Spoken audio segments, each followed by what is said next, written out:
I'm confident that in the long term we can achieve elimination of malaria in those regions of the world that are most impacted, because we've developed some great momentum over the last decade and we have brilliant scientific minds all over the world working to develop new tools, innovative solutions to what are some very practical problems with malaria control that are being experienced in endemic countries. And by working in partnership with those communities, I feel like we will continue on this pathway to accelerate towards elimination. One of the most exciting developments in recent times has been an increase in our understanding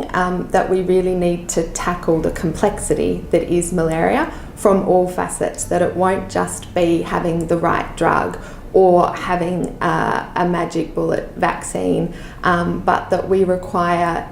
in-depth community understanding and participation in malaria control, combined with really new and effective drugs and tools and hopefully a vaccine that together can really achieve what has to date been impossible in many countries. I most admire the colleagues that I work alongside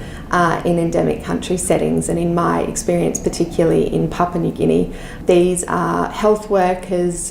doctors, malaria control program officers who are really at the front line of delivering malaria interventions in very, very difficult and challenging situations, and I admire these people every day, and they will be the key to achieving malaria elimination.